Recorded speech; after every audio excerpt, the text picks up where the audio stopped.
Bonjour à tous, je suis ravie de vous retrouver pour une nouvelle thématique de webinaire. Aujourd'hui, nous allons nous intéresser à un phénomène souvent invisible, mais pourtant loin d'être anodin sur les lignes de production, l'électricité statique. La question que nous allons explorer ensemble est simple. Quels sont les impacts réels de l'électricité statique sur vos lignes de production? Car même si elle passe souvent inaperçue, l'électricité statique peut être à l'origine de nombreux problèmes. Des chocs électriques pour les opérateurs, des défauts qualité, des perturbations de capteurs, voire des arrêts de production et une augmentation des rebuts. Autrement dit, un enjeu à la fois technique, économique et opérationnel. Au cours de ce webinaire, nous allons d'abord tenter de comprendre comment l'électricité statique se forme en environnement industriel, identifier où elle apparaît sur vos lignes de production, analyser ses impacts sur la qualité produit et la performance globale, et enfin, vous présenter des solutions efficaces pour la détecter et la maîtriser. L'objectif est clair, vous donner des clés concrètes et directement applicables sur le terrain pour sécuriser et optimiser vos processus. J'ai le plaisir d'accueillir aujourd'hui des experts du sujet, Franck Gronier, technicien senior RS Group, et Frédéric Lang, stratégique product engineer de la société SNC, qui nous partageront leur expérience et leurs bonnes pratiques. Nous clôturerons ce webinaire par un temps d'échange pour répondre à toutes vos questions. N'hésitez pas à nous les poser via le chat en ligne. Entrons dans le vif du sujet avec Franck qui va nous rappeler ce qu'est l'électricité statique. Bonjour à tous. En préambule, je vais faire un focus sur les atomes qui composent la matière. Alors, les atomes sont composés d'un noyau, lui-même constitué d'un proton ayant une charge positive et de neutrons ayant une charge électriquement neutre. Autour de ce noyau gravitent des électrons, leur charge est négative, seuls les électrons peuvent se déplacer. La charge électrique de l'ensemble est neutre. Pour répondre à la question de Bérénice, l'électricité statique est un phénomène physique dû à une accumulation de charges électriques, positives ou négatives, à la surface de l'objet isolant. Ces charges électriques sont piégées à la surface du matériau isolant. La charge électrique est dite statique. Cette électricité statique est présente tout autour de nous. Elle se manifeste de différentes façons, par exemple lorsque vous touchez la poignée d'une portière de voiture ou lorsque vous enlevez un pull. On ressent un picotement désagréable, parfois accompagné de micro-étincelles visibles ou audibles. Alors, ce phénomène, très bref, génère une tension de plusieurs milliers de volts lors de la recombinaison des charges, car il faut savoir que les charges positives ou négatives cherchent toujours à se recombiner pour trouver leur neutralité électrique. Alors, concrètement, au quotidien, on accumule les charges électriques lors de nos activités, comme en marchant sur un sol isolant ou au contact de vêtements synthétiques. Alors, si la charge accumulée est très importante, l'air sera ionisé avant d'entrer en contact avec un autre matériau. Les électrons se déchargent alors brutalement afin de rétablir leur équilibre électrique. C'est ce phénomène qui produit un craquement audible ou un arc électrique visible. Si la charge électrique emmagasinée est moindre, la décharge se fera au contact des matériaux. Merci Franck, j'imagine que les environnements industriels sont propices à la formation d'électricité statique. Oui, Bérénice. Donc, les mouvements mécaniques des machines génèrent énormément d'électricité statique. Alors, ces mouvements principaux sont le frottement, l'arrachement, le contact, le roulement. L'électricité statique apparaît lorsque deux matériaux isolants sont mis en contact, puis séparés. Concrètement, les électrons migrent d'un matériau à l'autre lors de la mise en contact. Lors de la séparation, les charges électriques sont emprisonnées à la surface du matériau isolant. Elles ne peuvent pas circuler librement. La charge électrique est dite statique. En résumé, on peut dire que l'électricité statique apparaît quand un objet possède un excès ou un déficit d'électrons dû à un transfert de charge et que ces électrons ne peuvent pas circuler pour rétablir leur équilibre. C'est très clair, Franck. Tu me disais que certains matériaux se chargent plus ou moins en électricité statique, c'est ça? Oui, la série triboélectrique classe les matériaux selon leur aptitude à se décharger positivement ou négativement après un contact ou un frottement. Les matériaux mentionnés dans la partie supérieure de la série triboélectrique sont chargés positivement et ceux mentionnés dans la partie inférieure sont chargés négativement. Un exemple, le verre sera chargé positivement alors que le vinyle sera chargé négativement.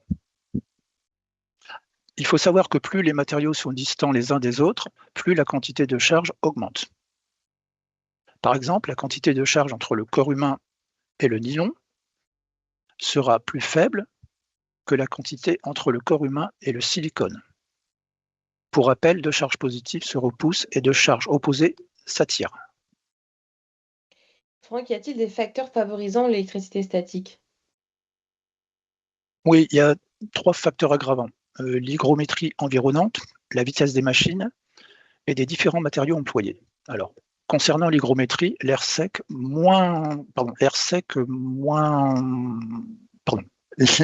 évacue moins bien l'électricité statique, contrairement à l'air humide où les charges électriques se dissipent plus facilement. Le deuxième point, donc la vitesse est également une contrainte. Plus il y a de mouvements rapides entre deux matériaux ou entre l'air et un objet, plus on favorise la création de charges. En effet, contrairement à un objet immobile, un objet en mouvement met en contact une surface plus importante par unité de temps. Alors, dernier point, beaucoup de matériaux usinés dans l'industrie sont isolants et emmagasinent facilement l'électricité statique, qui ne sera pas dissipée, contrairement à des matériaux antistatiques ou conducteurs. Merci Franck. Et concrètement, l'électricité statique peut engendrer quels problèmes?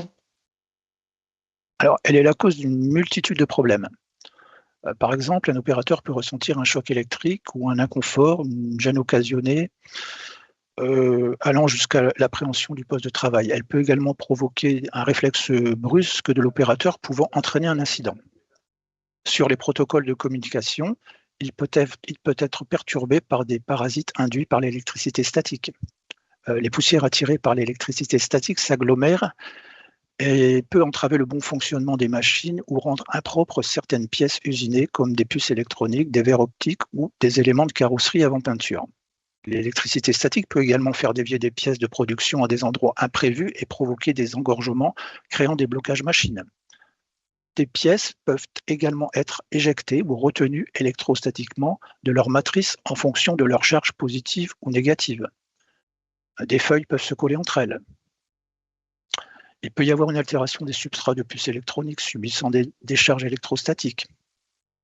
Elle peut perturber également le process de fabrication, entraînant des bourrages machines, perturber des alimentateurs ou obstruer des capteurs et ainsi diminuer le rendement. Elle peut déclencher des pannes machines entraînant un arrêt de production. Et l'électricité statique est malheureusement à l'origine de maintenance accrue. Effectivement, pas mal de problèmes. Est-ce que tu peux nous parler des postes impactés justement par l'électricité statique? Oui, les charges statiques apparaissent sur toutes les chaînes de production sans exception. Par exemple, sur les lignes d'assemblage en électronique, les charges statiques s'accumulent sur les opérateurs, les plans de travail, les bacs plastiques, puis se déchargent au niveau des composants sensibles comme les circuits intégrés, les cartes électroniques ou des capteurs. Les dommages peuvent être immédiats ou latents. On parle de décharge électrostatique connue sous l'acronyme ESD. Dans la plasturgie, où l'emballage et l'extrusion sont présents, les feuilles plastiques, les films, les pièces injectées, les emballages accumulent facilement des charges électriques lors du défilement, lors de la découpe, du déroulement, de l'enroulement, du thermoformage et du démoulage. Ça peut attirer ou répulser les pièces entre elles et impacter le processus de fabrication. Dans le secteur du textile et de l'imprimerie, le passage rapide des matériaux sur les rouleaux, les guides, les sécheurs favorise la génération de charges. Cela peut provoquer des collages de feuilles, des défauts d'alignement ou encore l'attraction de poussière qui sera un risque d'inflammation selon l'environnement. Un autre point, les convoyeurs constitués de courroies, de rouleaux, de tapis et de systèmes en mouvement créent des charges par frottement et séparation de matériaux. Sur des sites logistiques, les bacs plastiques, les mousses, les films de protection, les sachets et emballages non adaptés peuvent se charger pendant le transport, le stockage ou le déballage. Dans l'électronique, c'est la cause classique du risque ESD si l'emballage n'est pas antistatique ou dissipatif. Dans les industries agroalimentaires, l'électricité statique apparaît lors du transport pneumatique, du mélange, du criblage, du remplissage de silos, de la vidange de sacs, du dépoussiérage ou du transfert de poudre. Dans ces cas, une décharge peut devenir une source d'inflammation si une atmosphère explosive est présente. L'électricité statique est également un risque sur les sites de production de solvants ou de peinture. Elle apparaît pendant le transvasement de liquide, le remplissage ou la vidange des cuves, le pompage, l'agitation ou la pulvérisation. C'est particulièrement critique dans les zones classées où des vapeurs inflammables peuvent être présentes.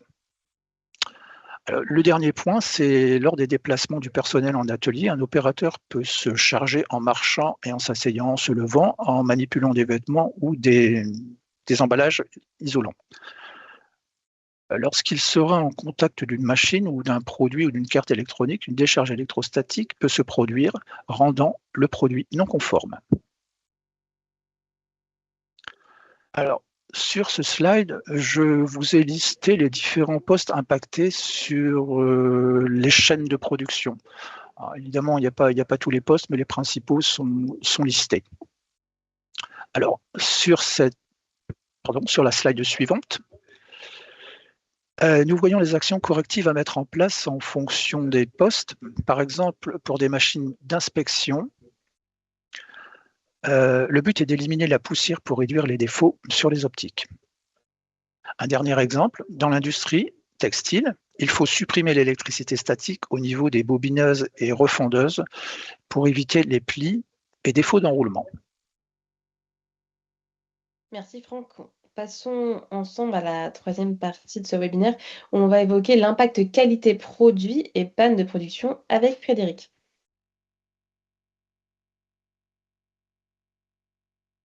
Oui, bonjour.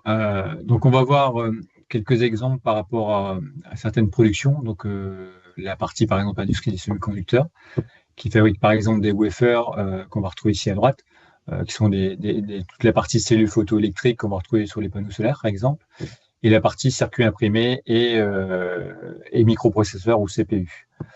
Donc, on retrouve dans ces industries-là la photolithographie, procédé de gravure sur un composant plan, et la partie manipulation automatique ou manuelle des produits fabriqués. Donc, les wafers ou autres composants passent dans des machines qu'on appelle les cutters, les aligneurs ou les steppers, où ils sont manipulés par les bras robotisés, par des convoyeurs, des racks en plastique et des plateaux, et cela engendre des frottements entre les produits fabriqués de certaines surfaces. Donc, on va retrouver les supports, les plateaux, les pinces. Donc, la charge électrostatique peut endommager les structures fines, déjà gravées ou partiellement fabriquées, et aussi détruire certains composants. En même constat pour la gravure plasma et des pots chimiques en phase vapeur, ces procédés génèrent eux-mêmes des champs électriques pouvant induire des courants destructeurs à l'intérieur des dispositifs. Merci Frédéric. Tu as un nouveau cas d'application dans l'industrie plastique et en l'occurrence la fabrication de bouteilles plastiques à nous partager. Oui, ce qu'on appelle aussi la fabrication de bouteilles en matière PET. Donc effectivement, pendant l'injection de la préforme du moule, le frottement entre les moules métalliques et la préforme en plastique chaud peut générer une charge électrostatique. Alors si les préformes sont transportées après sur des convoyeurs ou stockées dans des bacs en plastique, elles continuent à accumuler des charges par contact ou séparation. Il y a aussi pendant l'alimentation des préformes dans la souffleuse, donc là on va faire les tirages et soufflages des bouteilles. Elles sont triées, orientées et transportées mécaniquement via des rails, des vis sans fin des convoyeurs. Alors, les contacts répétés avec les surfaces en métal ou plastique chargent les préformes. Donc, puis, lors des remplissages et du conditionnement en aval, les bouteilles vides peuvent également se charger par frottement sur les convoyeurs. Toujours pareil, contact avec le plastique, les métaux ou les rouleaux. Alors, ceci va générer quoi? Une adhérence entre préforme ou bouteille. Donc là, on va retrouver des problèmes d'alimentation, des phénomènes de collage et de mauvais positionnement. Donc, une production perturbée. On va retrouver le phénomène d'attirance de poussière et de particules. Donc, on va avoir un défaut visuel sur les contenants ou aussi des risques de qualité alimentaire, donc des taux de rebut importants. Et dernier phénomène, on peut retrouver des décharges vers les opérateurs ou les capteurs électroniques. Donc, problème de sécurité et de fonctionnement. Donc, on peut avoir des arrêts maladie des opérateurs et aussi des détériorations des produits électroniques environnants. Et Frédéric, y a-t-il des incidences sur les machines d'emballage? Oui, tout à fait. Alors, les machines d'emballage, on va en retrouver pratiquement dans toutes les industries. Donc, sur certaines machines d'emballage, on voit des films plastiques qui se déroulent en passant sur des rouleaux, des barres de guidage, etc. Et donc, le frottement occasionné charge les films. Et plus les films seront isolants, plus la charge sera élevée, c'est-à-dire de plusieurs kilovolts. On parle sur des mesures de plus de 20 000, 30 000 volts. Les problèmes occasionnés seront des films qui s'enroulent ou collent sur les rouleaux, des mauvais positionnements ou flottements des films, des séparations de films très difficiles à réaliser, ou encore une fois des attirances de poussière ou de saleté. Donc au moment de la formation du contenant, par exemple, ça c'est dans l'industrie du film plastique, de son remplissage, du scellage, de l'étiquetage, de l'impression, d'autres problématiques peuvent survenir qui vont altérer la qualité des produits. On va avoir un collage sur les moules ou sur les mâchoires de soudure, ce qui va engendrer un mauvais positionnement avant soudage, impliquant une mauvaise étanchéité du contenant. L'exemple type des pots de yaourt, par exemple. Puis suit un étiquetage mal positionné et ou voire une impression sur les films non visibles. Donc, encore une fois, on va retrouver les phénomènes de production perturbés, des défauts d'emballage, des problèmes esthétiques et voire des rebuts, encore une fois. Tu as un dernier exemple d'application dans l'industrie du plastique, il me semble. Oui, alors vous allez retrouver effectivement toute la partie machine d'injection plastique où on va retrouver ici des moules, par exemple. On voit l'ouverture d'un moule ici. Donc les pièces retirées des moules se chargent en électrostatique puisqu'on en est dans le cas de séparation de surface. D'accord. Donc le risque est que les pièces restent collées au moule ou se collent entre elles ou rendent difficile l'alimentation automatique de ces pièces plus tard dans le process. Et après, ce qu'on va retrouver comme phénomène, une fois sorties les pièces du moule, on va retrouver le frottement sur les convoyeurs va augmenter avec la charge. On aura un risque de chute de déviation des pièces du convoyeur ou encore une adhérence aux parois ou trémies et un dépôt de poussière ou particules fines. Donc, dans les dernières étapes, on va retrouver aussi de la pression, de la pâture, du vernissage de ces pièces qui vont être perturbées. Donc là encore, effectivement, problème de la production est perturbée, on a un défaut de qualité, un problème esthétique et aussi des rebuts de pièces. Ainsi, Frédéric, quelles sont les solutions pour maîtriser l'électricité statique? Alors, on va voir un petit rappel des conséquences. Franck en a parlé tout à l'heure de l'électricité statique. Le premier va être l'inconfort de l'utilisateur par rapport aux décharges. On le voit ici, les décharges qu'on peut avoir directement sur l'humain. Alors, on peut avoir une sensation de picotement, de brûlure brève perçue comme désagréable, voire douloureuse pour les opérateurs. Ensuite, on aura toute la partie associée à l'impact sur la qualité des produits. Donc, les pièces chargées électriquement permettent l'adhésion des poussières et les phénomènes de répulsion et d'attraction. D'accord. Pour finir ici, on en a parlé tout à l'heure, ce qu'on appelle les ESD, l'électrostatic discharge, qui est le transfert soudain de charge électrique entre deux objets ayant des potentiels électriques différents. Souvent, lorsque quelqu'un ou quelque chose de chargé touche un objet conducteur ou une surface mise à la terre. Alors, l'ESD peut endommager des composants sensibles non visibles à l'œil nu, circuits intégrés microprocesseurs, ce qui occasionnera des pannes, des retours produits et des défauts qualité. Alors, le premier conseil, on l'a vu tout à l'heure, on en a parlé, est de choisir des matériaux en fonction de la fameuse série triboélectrique. D'accord. Donc, l'idée est donc de sélectionner des matières les moins éloignées l'une des autres pour éviter les chocs électriques. Alors, mais malheureusement, dans de nombreux cas, cela ne suffit pas. Il est nécessaire d'agir sur d'autres paramètres.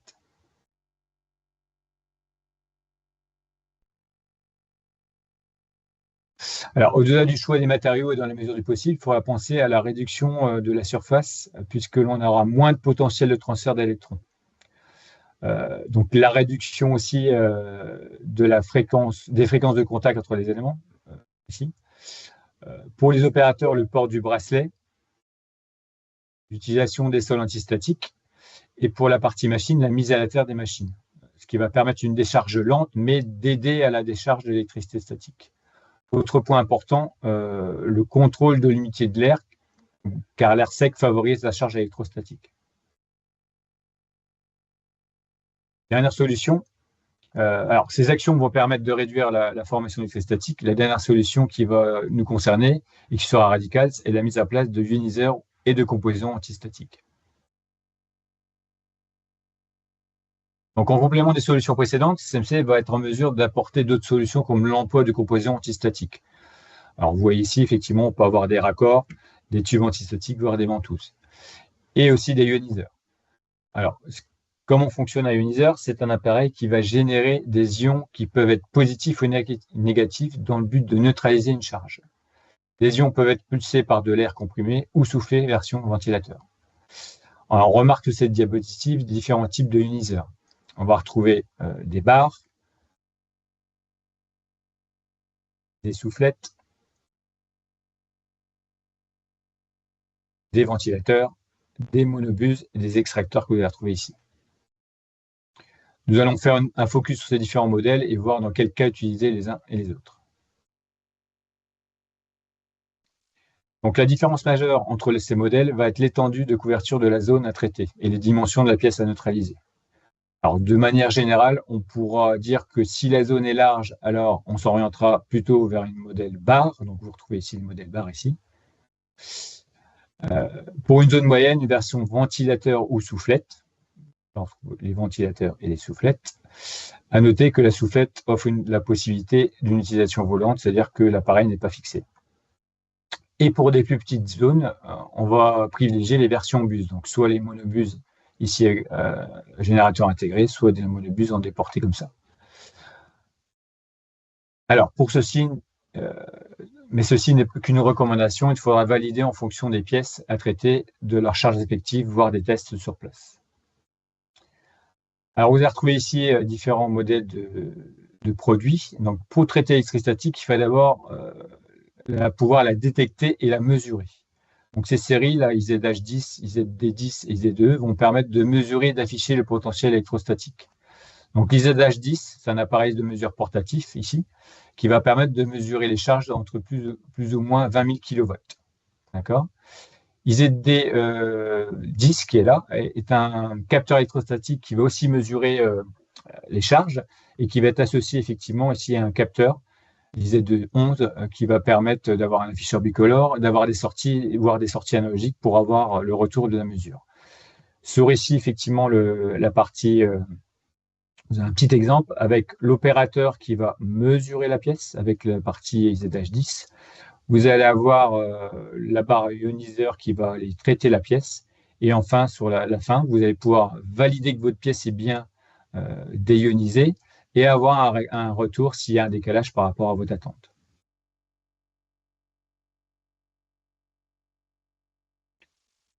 Là, ici, vous allez avoir la partie ioniseur de type monobuse, donc là, avec l'alimentation haute tension intégrée, qui est la série ZN10E. Donc ça va être effectivement une élimination efficace de l'électrostatique en localisé, puisque c'est une petite monobuse. Donc là, vous avez des équilibres ioniques qui peuvent aller avoir de plus ou moins 10 volts. C'est un produit qui est très faible en encombrement, qui fait 16 mm d'épaisseur et qui n'est pas très lourd, qui fait 80 grammes, qu'on pourra retrouver par exemple sur des mains de robot.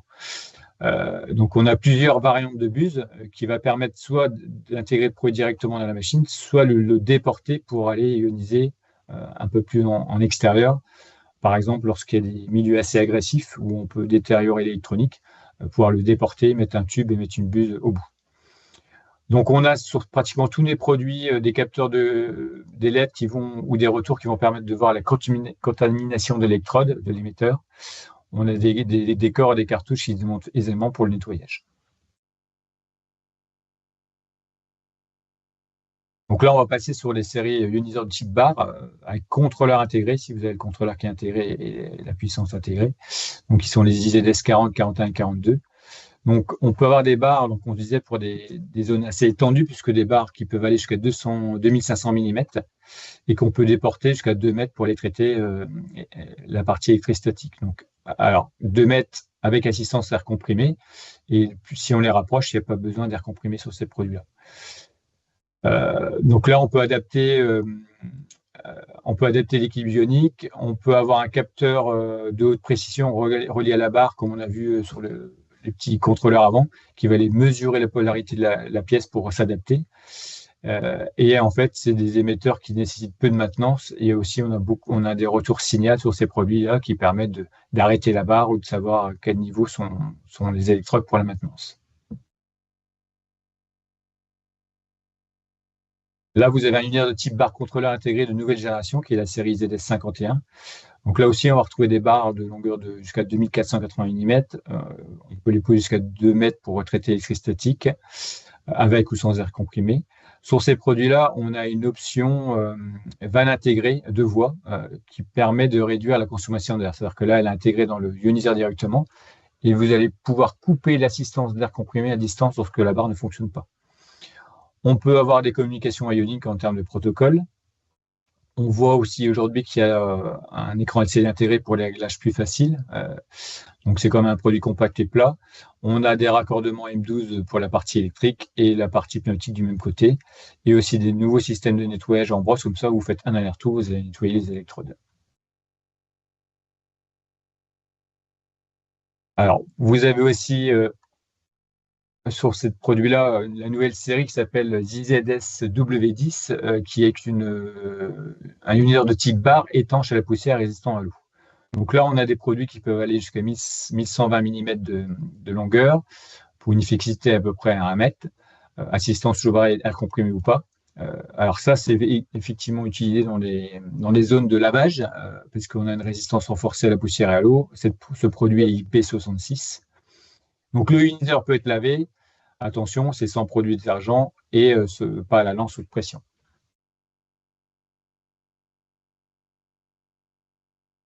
Vous retrouvez après toute la partie unitaire de type bar et monobus, mais là, à contrôleur déporté, qui est la série ZT40, 41, 42, 43. Donc là, on va retrouver à peu près la même longueur que les autres barres, donc 2500. On est aussi à plus de 2 mètres en termes d'efficacité avec de l'air comprimé ou sans air si on est plus près. Donc là, l'intérêt de ces produits en déporté, c'est l'encombrement restreint, puisque la barre, comme elle n'intègre pas la partie puissance, elle est beaucoup plus fine. D'accord ? On a des fonctions d'équilibrage. On peut aussi contrôler avec ces contrôleurs ici 4 barres, c'est-à-dire qu'il peut être relié 4 barres ou 4 monobus sur ces produits-là.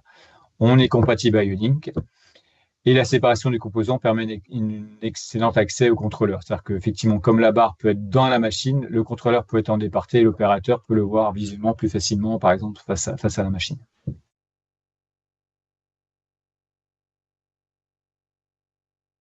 Vous avez une nouvelle aussi génération de barres qui s'appelle IZT4445 qui a été développée beaucoup pour l'industrie du film plastique puisque on a des longueurs de barres qui vont jusqu'à 1280 et là on va en efficacité jusqu'à 150 mm parce que ces barres n'utilisent pas du tout d'air comprimé. D'accord ? Donc là, on va vraiment intégrer ces barres dans des espaces très restreints puisque la barre elle fait 23 mm de haut et 20 mm de large. Donc on va l'intégrer entre l'industrie du film plastique, entre le haut et le bas du film plastique, par exemple entre des rouleaux. Alors, on a revu la concentration des émetteurs puisque sur les barres qu'on a vues précédemment, vous avez un émetteur ou une électrode tous les 60 mm. Là, on en a une tous les 10 mm. Ce qui fait aussi qu'elle est plus efficace et qui fait qu'effectivement, on n'a pas besoin d'assistance d'air. L'autre intérêt aussi, c'est qu'on peut brancher 2 barres sur un contrôleur aujourd'hui. Sur les autres barres, c'est 1. Maintenant, on peut mettre 2. Donc là, on peut traiter le film au-dessus et en dessous.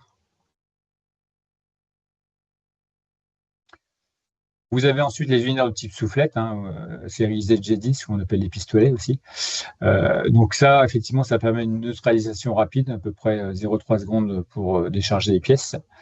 On peut avoir ici des débits réglables, encore une fois pour les questions d'économie d'énergie. On peut faire des soufflages d'air en air continu ou pulsé. D'accord ? Alors, ce produit est très léger, il fait 200 grammes et on a une gâchette facile à actionner pour éviter d'avoir mal effectivement aux doigts ou aux mains lorsqu'on l'utilise fréquemment. Là aussi, une maintenance facile, on remplace facilement l'émetteur et on nettoie rapidement l'émetteur. On a toujours des lettres de contrôle qui vous disent si le produit fonctionne en un coup d'œil.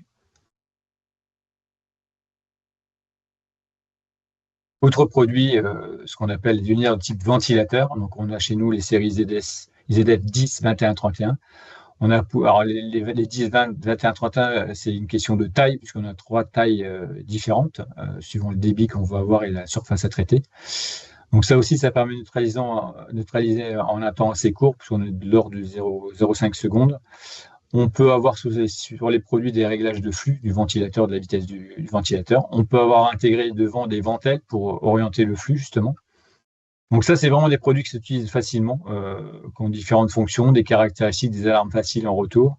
Et on a possibilité dans ces produits aussi un auto-nettoyage des électrodes, soit manuellement, comme on peut le faire manuellement, ou en externe par un signal d'entrée. Dernier produit, ce qu'on appelle les extracteurs, donc on appelle ça aussi la série ZFV, ce qu'on appelle des box. Donc ça, c'est des produits qu'on a développés, par exemple, pour l'industrie téléphonie, où l'opérateur va rentrer avec le téléphone à l'intérieur de la box. Vous avez les ioniseurs qui sont au-dessus, qui vont ioniser le produit. Et en dessous, vous avez des extracteurs qui vont aspirer les poussières.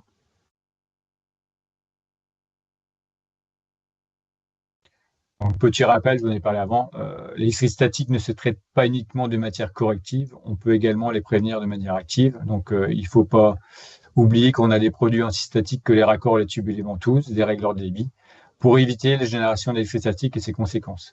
Aujourd'hui, effectivement, lorsque on parlait de monobus tout à l'heure, si je mets la monobus en extérieur de la machine et qu'il faut mettre un tube et au bout une buse, il faut mettre un tube antistatique, effectivement, parce que si vous mettez un tube standard, vous allez régénérer entre le frottement de l'air et le tube d'électricité statique. Merci pour votre attention. Merci Frédéric. Alors, il est important de rappeler que l'installation d'ioniseurs peut générer des gains significatifs pour le client.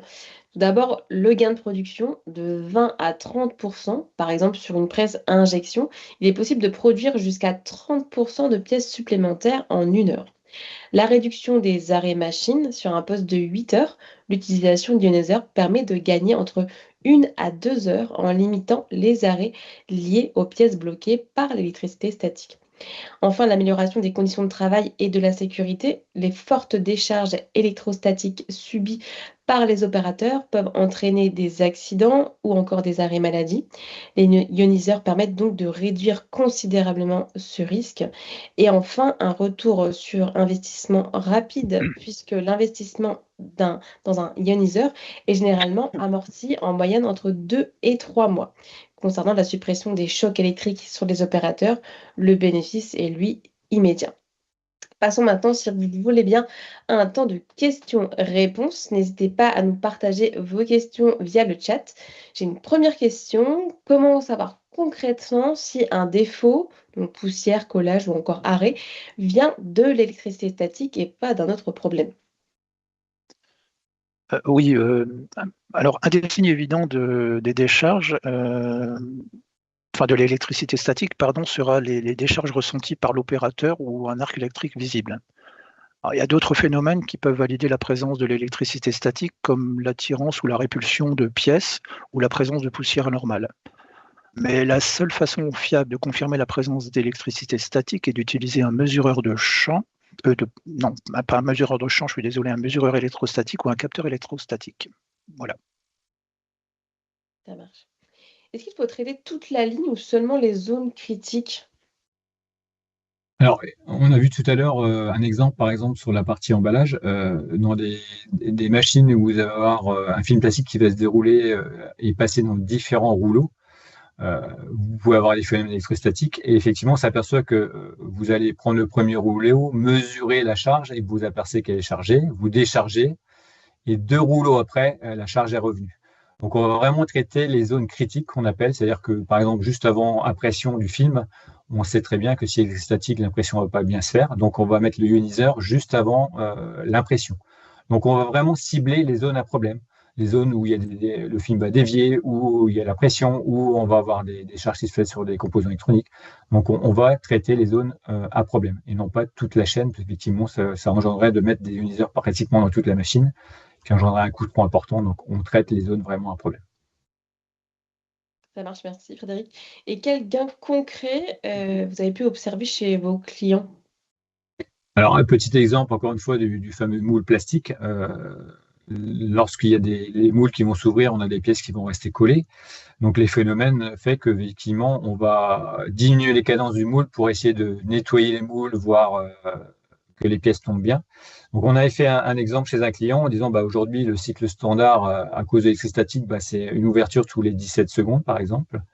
On a mis les moules en place et là, on a réussi à avoir une ouverture tous les 13 secondes.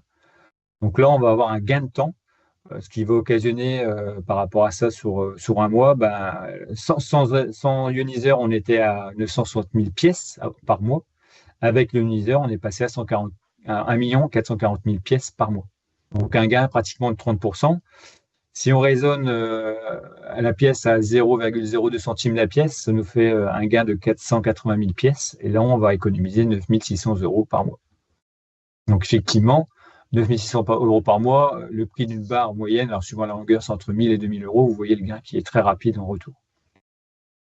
Et je ne effectivement. parle même pas de la partie arrêt machine où les opérateurs vont nettoyer, etc., qui peut occasionner aussi des coûts. Merci Frédéric. J'ai une question en ligne. L'électricité statique peut-elle avoir un impact sur des composants électroniques brasés, si je ne me trompe pas, sur PCB? Est-ce que ça vous parle, Frédéric et Franck? Alors, clairement, oui, sur toute la partie composants électroniques, vous avez des problèmes. C'est-à-dire que ce qu'on a vu tout à l'heure, c'est qu'un arc sur un composant électronique peut détériorer le produit. Alors, il peut le détériorer complètement ou partiellement. Ça veut dire que ça peut engendrer effectivement des pannes intempestives une fois tous les X temps par rapport à une pièce complètement détériorée qui ne marche pas. Donc, c'est encore plus problématique. Et c'est pour ça que sur des process électroniques, on veut absolument pas que les charges montent très haut, donc on traite directement les procédés pour éviter ces montées en charge trop importantes. Merci Frédéric. Je pense qu'on arrive à la fin de ce webinaire. N'hésitez pas, ceux qui nous écoutent, à envoyer vos questions pour être recontactés éventuellement par Iris Group si la thématique est encore un peu en suspens. En tout cas, merci beaucoup Frédéric et Franck pour vos interventions passionnantes, très complètes. Et puis on se retrouve très bientôt. Merci Franck, merci Frédéric. Je vous souhaite une très bonne journée à tous et à toutes. Au revoir. Merci. Merci. Au revoir. Merci.